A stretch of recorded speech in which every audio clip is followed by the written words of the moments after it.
deal. Suddenly, he's now one of, like, I would say at this point, top 15, top 20 in the world, maybe even higher, second place at Genesis, beating MK Leo along the way. I mean, the sky's the limit for both of these players, and I'm really excited to watch them go up against each other because Mr. E, he hasn't been as active as MuteAce recently, but we know he's really good throughout the years. Yeah, I was going to say, with Mr. E, with both of these guys' run, with Mr. E, it's been very shaky. He's had 2 very close Game 5 sets. One with Pack Slash to make top 8 winner side, and then also one with Leon, right? Not the one that you're thinking of. Yeah. And also not the other one that you're thinking of. German Leon. Third Leon.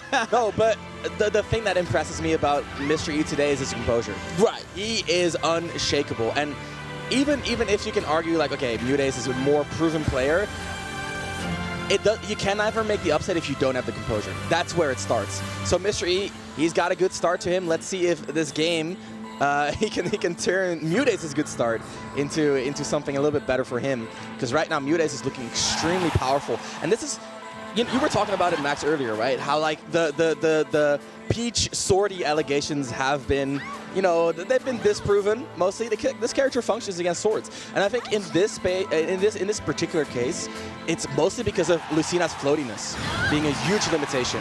Peach having amazing advantage state. Yeah, we talked about how like Wario struggles against disjoints, right, and has to use his mobility to get around it. I think you could say the same for Peach, except that it actually works, right? Float is such a unique mechanic. There's ways to just alter your trajectory coming back to the ground and on offense as well, right? Like Float, not just a defensive mechanic. You can use it to open people up. And yeah, I mean, she has much more range than Wario. She has a projectile. She has an insane combo game and a kill throw. This character's got it all. Don't write her off. You see a lot of the time, Mute will be kind of floating, kind of mix up the landings on where they're going to be float canceling, or just canceling the float onto landing, and it's messing up Mr. E's timing. She has some of the best air acceleration in the game, plus some of the best air speed, which is a rare combination, right? So similar to how Wario would zigzag, Peach can do that as well, but she's floating while she's doing it, which makes her that much lower commitment.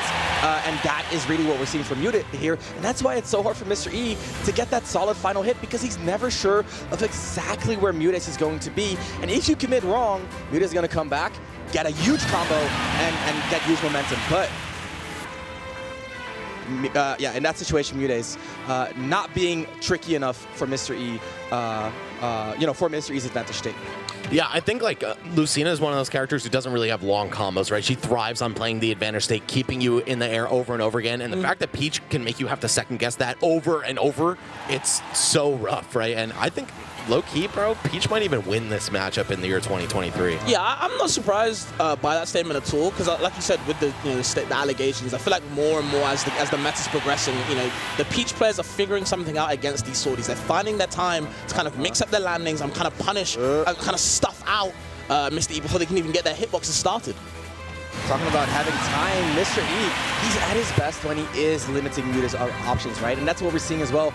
It's not just advantage state, it's advantage state with very specific positioning, where he's denying Mute's reversals and then getting his hits. Just like that, right? Shield the turnip and get the punish. Cover the early retreat to ledge and then cover the late one as well. And there's the back air, and this is Mr. E getting comfortable. Yeah, using Lucina's own floatiness to his advantage right there, right? Just being able to hover, catch Peach, trying to mix up the recovery timing out of the up B. But hold on, low percents is where Peach really can shine. If Mr. E can deny MuteAce these openings, we could see him keep crawling ahead and maybe take this first game. I'm liking these short hop nets, kind of just stuffing MuteAce out. It's kind of his turn to kind of deal with the disjoints, catching that spot dodge, just feeding it to Eric right now. And Mr. E, ready to take the edge guard, just can't get that final hit though. Mr. E making the commitment when he needs to without over-committing. He's putting the risk reward in his advantage. Right now, Mute is the one struggling, not the expected person to struggle in this matchup coming into it. Mute being the first seed today, but Mr. E, again, he has the composure. That's the first step, and right now he's putting in the work as well, the skills on deck, the spacing, the reaction there. On the up, he goes for the second. You want to talk about DP? Oh, yeah, that's a DP too. Yeah, that is the true DP of Smash Brothers, really, is Dolphin Slash. I mean, even Ryu and Ken don't have invincibility on startup anymore.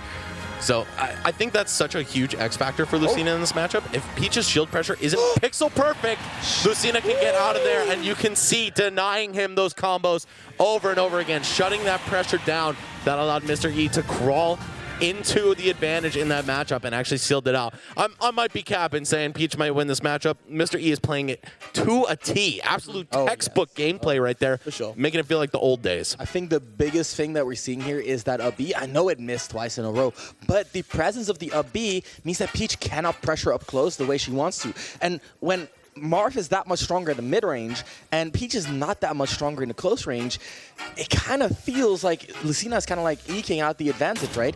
And the main way we see Mute compensate for that, okay, well, this map is a little bit more zoomed in, right? But it's still dope. We got South versus East. It's dope. Oh, they're from the same region. They must play each other all the time. Oh, right? for sure, yeah. Yeah, they're both from the same country. American, right? No, but what I was saying is, like, usually the way we see Mute compensate for that mid-range is with the turnips, the projectile, the item. It's good, and especially against a floaty character, it's good. But on the other hand, the way Mr. E is positioning, he's up in MuteAce's face as soon as the turnip is plugged, just like that, right? And then you have to play like 2 or 3 mix-ups before you even get to use it. Yeah, and all they can do really from MuteAce's side to kind of throw a couple turnips and then get a couple aerials on Mr. E's shield. Unfortunately, have to deal with the DP, but the DP not working out right there. It was so tragic for Mr. E after such a good game 1, right? I mean, let's be real. MuteAce, first seed of the tournament. Mr. E is 4th. He is favored to lose this matchup here. I mean, we're not down and out yet. Oh, of course not. Yeah. He made this comeback against Pack Slash as well. And, like, I know MuteAce is a high-caliber player, but it just, like, don't count him out. He's not counting himself out. Getting a little bit too scrap happy with that up B, though. Pressing it a bit too much. There you go. Don't count him out. Don't count him out. Okay. We looked at each other for a little bit like, oh. Is he going to push him off the ledge? Like, where is he going? He is entertainer, you know, like bringing back the old school. And just like that, we're looking at an even game. I told you, he did never stop believing in himself. And that's one of the things, right? Because Peach is not the fastest, doesn't have the biggest disjoint, she has to rely a little bit more on shield. Don't want to be too predictable. Mr. E establishing that option early. Very, very nice. Oh, you go, Max, you go. The dash attack from Peach, I think, is so huge in a matchup against a floaty character that loves to jump so much, right? It's just that burst option that gets you in there. I was going to say the back air from MuteAce is kind of keeping Mr. E from jumping too much now. That is the sword, right? Yeah, Mute is kind of throwing that movement a lot more. And again, Mr. E pushing himself off stage. That seems to be the biggest mystery to me at the moment, is why he's pushing himself against MuteAce when that win condition is so big. Did you see that stage? Yeah, that could have been everything for MuteAce right there. Mr. E, imagine SDing into getting killed by a Stitch. I'm just saying, that's tragedy. But instead, we see Mr. E keeping it competitive, in control right now, forcing MuteAce to play around him, not getting the KO, and we've seen how tragic that can be, right? We saw Semi versus SkyJ. You gotta finish your plate. Cannot play with your food, and right now MuteAce is looking to finish the play for real. The corner pressure is on, tries to get the pressure, but you gotta imagine that's a misinput on the roll. Mr. E capitalizing immediately. I'm loving this shield pressure for Mr. E. And you saw that one dancing blade on the right side that almost killed. That's so important because Lucina is so linear with her pressure, right? It's several one-hit moves, those forward airs, up airs, back airs, whatever. I mean, Nair inside B being multiple hits, it's really the only aggressive mix-up she has. Double back air, just going to push them off stage as well with another aerial, and again, just getting caught. Where do you go? The green's coming down with the big turnips, but instead, just getting caught in the air, those rainbows as well. I feel like there's a whole world of hurt for Mr. E, and it just seems like he can't really get back to stage without taking too much damage. They're still playing. All right, they're still in the game. Okay. Oh my God. All right, well. There we go. Hey! Let's go, production. 133.0 apiece, but a full stock ahead is MuteAce. Now, Mr. E looking to pressure. There it is. Nice defense from MuteAce. I like the up air, right? Very aware of the dynamic right there, but Mr. E just a step ahead with the spacing. Yeah, just trying to create some kind of threat as he makes that recovery, but no, Mr. E a little bit too keen for it. The edge guard's coming through. Hold on. All right, never mind. There it is. Let me stop. I like the 4-2, right? Like, you occupy, like, the float area, low float, high float, but like I said, MuteAce with the air acceleration, he could be past, like, he could be crossing you up. And that's the thing about MuteAce. Like, because Peach is so low committal, right? Like, she ground float and airs, by the time you react, you're too late. Yeah. The movement in the air is not committal because she can always change her trajectory. It means that you can never be sure of if you're committing at the right time. And MuteAce is so good at like adding on that on like a player level. I just felt like MuteAce was throwing way more back airs that game, and that seemed to kind of like you said, the sword move. That's the kind of their disjoint in this matchup, right? Exactly. And it was trading a lot more. He was winning a lot more these interactions, and it was also forcing Mr. E into shield more. He wasn't doing as many DPs. He kept it to a minimum. He was scared. True. And he got the SD on his side. Let's be real right there. So. If we discount the stock loss, right, it was a pretty back and forth game, and we saw that in the interactions. Right now, though, MuteAce again establishing that control, that dash tag, like you said, Max, establishing that burst range, and here's that advantage state. The floatiness from Lucina, as we mentioned before, can be so rough when you're getting haunted down by Peach's advantage state. I think now that we're in game 3, both players have kind of shown their hand, right? Mr. E in the first game, it was all about those up Bs. Like, you cannot pressure me for free whatsoever. I mean, you can't even really combo Lucina for free unless you're completely airtight. And for MuteAce, I think it was the, oh my god. I think it was the burst in dash attacks and also just some of the float drift that he was using. Kind of showed what he had to, but definitely not displaying that until now. Oh my goodness. And the up smash. MuteAce, dude, he's treating him like a round one. What the floor is lava. You cannot return to neutral. Mr. E, he makes his way back to the ledge, jumps to center, and usually gets interrupted. Now finally gets a break. The counter punish is big, but Mr. E not getting that final hit. Hasn't worked up to it yet. The up air again. I like that defense. Yeah, got to stay on the aggressive, even when you're in a bad spot, right? Like, your opponent is not expecting you to be playing so boldly from a position like that. And that's what's keeping MuteAce alive. It didn't work in the last game, but that time it got him back. And now, yeah, that float just stalling out the ledge invincibility and everything, always keeping you on your toes, making you have to guess constantly. Mr. E finding his footing here. Look at the corner pressure. That is his specialty. Goes for a grab. I like the way that he feels comfortable enough to take the time to walk up grab. But MuteAce is saying, hey, if you're going to take time, I'm going to use it. Yeah, plucks another turnip. It's now their time to shine. You see just, you know, waiting out any of that little bit of momentum that Mr. E can kind of psych himself into, getting that erased right now. Oh, and the down air is some more multi-hits on shield, right? Showing to be such an effective mix-up. These characters both have such safe aerials that parrying is the only way to get a surefire punish. That's why having that one tool is so useful. Mr. E now having to make the comeback of a lifetime. MuteAce turning it on, not getting the full combo, but still surviving. Mr. E, look at the positioning. He is denying MuteAce this stage. MuteAce, you see what I mean? The amount of movement mix-ups, you never know where MuteAce is going to be. Yeah, you want to throw those up Bs out, just check her for going in the air around you, but suddenly she can be 5 feet away from you and punishing you. Or just, you know, not getting hit at the very least. Feet? I'm sorry, about 3.5 meters. 3.5 meters. Actually, that's much more. A meter and a half. Meter and a half is what I meant. All right. Talking about conversions, though, MuteAce not finding his. Very uncharacteristic. Usually, when he puts Mr. E in the corner, it lasts, right? And just like that, that's what I mean, right? He puts him in the corner and finishes his food. I like how MuteAce, when he doesn't get to finish the food, he's picking it back up in good ways, right? He's not overextending to pick it back up. He's not giving Mr. E too much room. He is very objectively analyzing, like, this is a resulting situation, this is the amount of pressure I can put up, and that methodical nature is what got MuteAce to where he is right now, not just like in this event, but like as a player.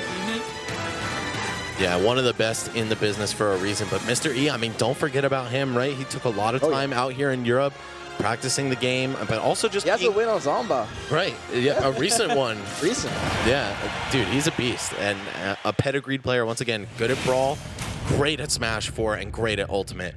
So I love seeing these two players go up against each other. It's now 2-1 in MuteAce. Yeah, right. Both of these players not really gimmicking you out or winning by unconventional means. Interestingly, he keeps, with MuteAce, he keeps starting these combos off with down air a lot. I don't know if that's a kind of to catch his shield with the multi-hits, but it seems like Mr. E's not ready. Okay, getting a couple turnip combos, and that DP coming out once again. Yo, yeah, Mr. E with the parries, the pressure. I like the way he's establishing this. That, again, that positional mix-up. MuteAce so tricky with it. But Mr. E in this situation, we're looking at a different Mr. E compared to the last 2 games. This is very neck and neck. If he can survive this advantage state, MuteAce, we've seen how deadly he can be. Lucina normally such a hard character to edgeguard too, right? Dolphin Slash, very reliable for getting back. It's fast, it's invincible, it has a good disjoint, but Turnips actually proving to be a thorn in the side of both Mr. E and Lucina here. how do you deal with this float? Just has to kind of shark with the up airs, catches a ton up again, doesn't do too much with it, but again, puts Mute off stage. But can you deal with Mute when he's like, floating all the time? It feels like Mute's at home and he's at the ledge. It's like kind of Wii Fit-esque. They're naturally fine to be on that ledge. It's like neutral for them. That's true, but if you re-grab the ledge, you don't get your float back, so you got to be super careful. You only get that mix-up one time. Usually that's enough for Mute to get back, though. And that's why we see Mute going for these rolls and normal getters, because that is where he gets the float back. The ledge jump does not give it, but when he has the float, suddenly the ledge jump becomes an insane option like we saw right there. Ledge jump, canceling, drop down. That said, I love what Mystery is showing here. Yes, he hasn't gotten the final hit yet, but he also hasn't dropped this advantage state for the entire minute that has been going on. Dude, he definitely could have upbeat out of shield on the dash attack, but I think the second hit might have locked him out of the input, just because it's a multi-hit, you got to respect that, wait for the block stun. Ready, right? MuteAce has been tricking him in so many ways. Already just waiting. Oh, chill, Mute. No, I don't think Mr. E is the one for that. It's definitely a little bit too far in the bracket to be doing that. Mr. E now, after such a dominant showing for minutes on end, MuteAce again, like showing that he has composure of his own, took it all on the chin and made the openings matter. 128 on Mr. E, the rage is stacking, but he's not getting the final hit. Yep, we talked about that final hit before with Skyjet. Oh, pro? You can hit as much as you want. You need the final hit, gets the grab, launches him into the air. And we're finally on the same stock. It's unfortunate that Mr. E kind of tacked on a bit too much on himself. Has to work his way back up in this match. He's stacking on. Now up there, just a far cry from what it was in the last game, right? If you die to that in this game, you've overstayed your welcome on your stock. Mr. E, though, looking to do the same. The longer he can survive, the more time he has to shrink the margins here. Oh, wow! The auto-cancel height on the side B, though, I thought that was going to be a huge punish. And the Stitch, the Z drop, but it's not going to be anything, really. Sorry, the what drop? The Z drop. These are two American players, but we're in Europe, baby. It's a Z drop right there. The pressure did not land, but these forward airs will MuteAce. He's swinging with the crown. He's looking for the #1 spot. Okay, and this is where the damage racks up. You already know it, Max. I can hear it in your voice. And look at it already. 53 in a second. Hold on. Oh, looking for the back air, but the double jump just barely reaching over it. Yeah, MuteAce able to get back with Peach Bomber, but these rolls from the ledge finally getting caught. Mr. E adapting, but no, not ready to attack right there. Oh. So unfortunate for the set to end like that. I feel like there was a comeback in the cards. MuteAce making sure to cut it off immediately before it could grow into something bigger for Mr. E. Dude, you know what the theme of that set was? It was mental stack. And like mental stack is basically how many things can you keep in mind and react to them properly. When I saw that dash attack land on Mr. E's shield, I'm like, that is mental stack. MuteAce gave him so much to think about that when the obvious punishable option came through, he wasn't ready. Why? Because of how much he had to keep in mind. And that's what we saw at the end there. The back air, it's obvious, right? You stage spike, then you get your free damage. If they don't tech, they die. It's just a reaction check. But if you're looking for 100 different options that MuteAce is constantly establishing, you're not ready for that, like that one sneaky option that he gets